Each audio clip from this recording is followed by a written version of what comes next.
It's an honor to stand before you to say a brief testimony about my brother Lemalu, Saeni Puiai. Whaftai le taitai o le sauninga molo au noa. E tau ana motu le pā. E whai atua sina tala nei tula. I am going to talk about the time and the arrival of Saeni in New Zealand. I lau whalonglongo I Molimau i nei tuaso. E tofu al Molimau mo le vaenga o le soifua o le malu. So le vaenga la lea a watu aila u Molimau. O le taimina taunu ai le malu, Saeni. Taimina na o Saeni e le malu. I New Zealand.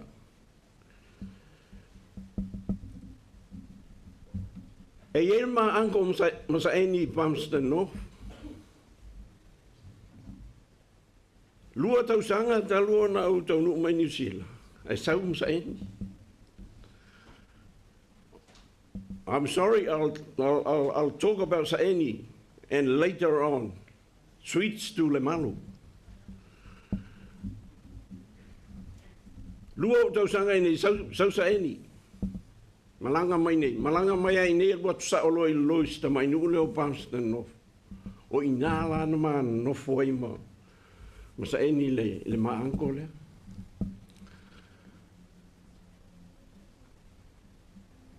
Pe fa le lima masina. Taluna tau nu mai ia Saeni. Silia tulo ia le maanko. Saeni, what kind of jobs do you want to do in New Zealand? For my Saeni, carpentry. Fetuloro ango, that's very nice.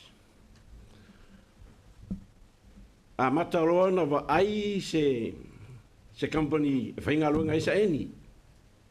Maua company a matal ngaluenga a Saeni. E whaingalu ngai company leo o lana apprentice la leo wa mata. Ai a onga le po. I Pamston no. Alu leo le a onga a Saeni. Saro po ono le fitu masina o Saeni nei i New Zealand. Fai mai Saeni. E me leo te fietala noa toi ate oi. Hatu, go ahead brother. Ia, fai mai lo Saeni. O Saeni, o stangata mantamuli. Asnangata fia, he's a very cheering person. Osnangata fili mu. Ola o studying now the life of Saeni. He's a very peaceful person. He don't cause any problems in the families. O falang longo mai mulo, moni am famahon. La research na fai life o Saeni.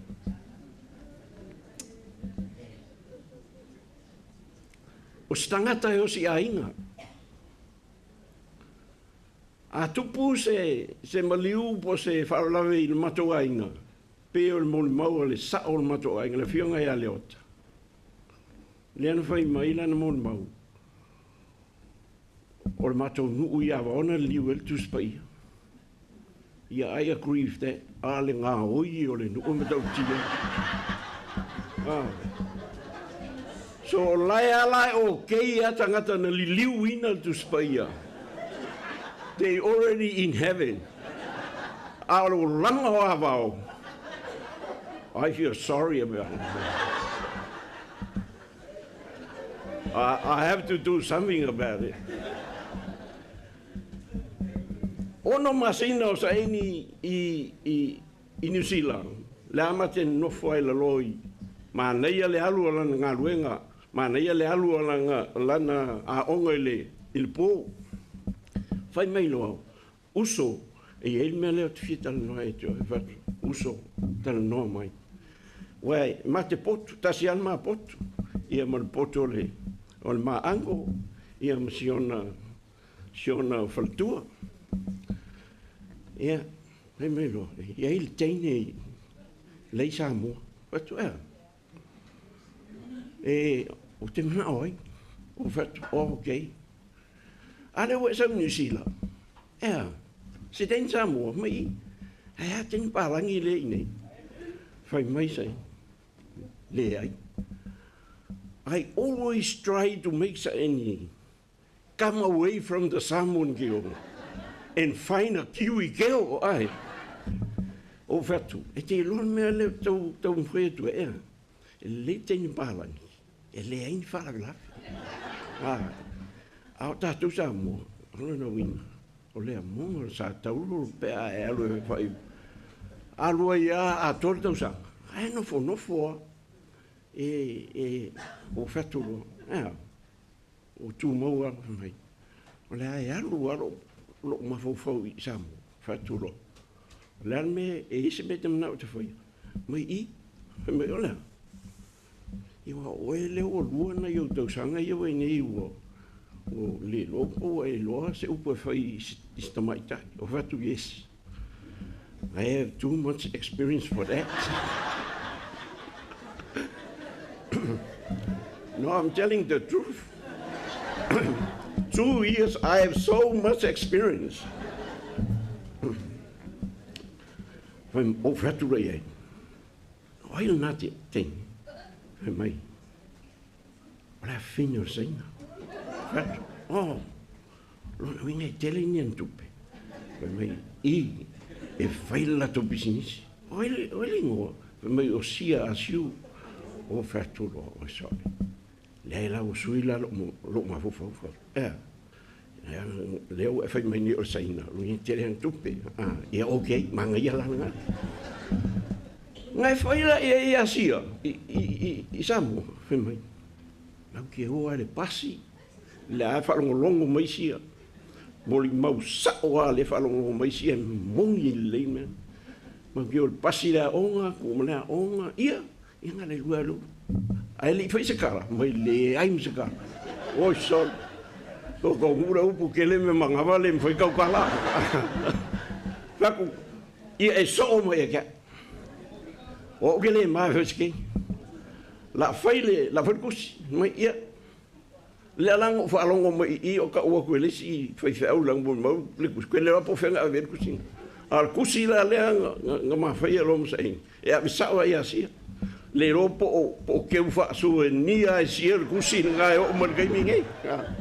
Mea nga e a lofa e a kakake o sia I a kia. Wawa wa umanga nga whaamakala I e Lemalu. O au ngā lai nga la mafuka whakasi. Ia.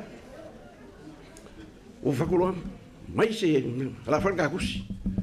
Mas pengi ma se pepa. Ia. Whain kusi. Ma se koe lei lopo ngiangi upu a whai. Ai manga kua o kou. Ele I whaia ma se kala iasia. Ngane ma ngā o hala e. E o angi sa ngusila. Ele I whaia se kala. O whakuroa. Ma se koe lei lopo kusi. Ke lopo kusi upu ia. Ia. Pai mai loa. Ia. Kusi. Tia sia. Kusi. My sweetest heart. Ko walongo iei. Ele I whaia se kala I Samoa. Ngā le maka o ngao, ai maka muri pe o whaku. O sia uso, maka maka muri ia. Tia sia, my sweetest heart. Whakuroa. Ia ua o makusi. Ia ma. Ia la laku mole si lenga. Ua o tu sia le ne tusi. I le anganga ma le loto maulalo si a whamul mole. Ua lewa no mana a whesta o au te mawhai atu ia oi Samoa. Ia whakuroa. Ia la whai. O te whatu o tua hatu ia te oi. Le a etalia ina. Ma le anganga whaftai. La utoma anga ia te oi sia. Yeah. See what happened. After the first week, wa'ono walula for tusi. Second week, o fatulo ali mo mastali, mai le ai. Third week, tolu ai aso. O te alatu, o te mana wat, lai no fonofo mai ia Saeni male tusi. Male o e tu mo mau te tusi lai no fonofo mai. Wa umana lau le tusi, le tali on ma tusi le ave ia asia. A uratu la ele fia la sio usai fatu. E se me faleto. Kaniro. O polen mako ingale sa mo mako lo mo. O malaia. O kaniro ia sai. Kau lu ko mo ia upus. Kau lu fa kala ko o fai kau elo. Wa kusala kuso o le la kama ho le so ka ia me uma so o le running al business a fale ko wa ia ele olo business a le ola ia le ko wa ngi ko olo business fo sa ya ko no la ka lia mai ele e siele le kalosanga si o uso. Me la nga o kangi ai, ku kuru ai sa eni. O ku kuru le fia ele o fangongo. Ku kuru le ori, kua e fia. Fai mai kao, fa kawia. Kao ki fanga. Kao o shauti a ki fanga. Kua fia si o uso. Kao, alu e ale o la ngaluenga.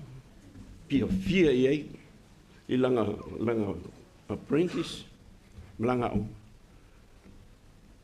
e lua lo ka sanga o Saeni la lo ko ke o langa apprentice la lo e fai mai lo e ke e me ko fica mo ia ko e no fa ko fela ri ui ka ko ngofo e fai mai la fela ri e smeu ko la waru o kila ni fa umai ia la fa ka mu kam la sta o sa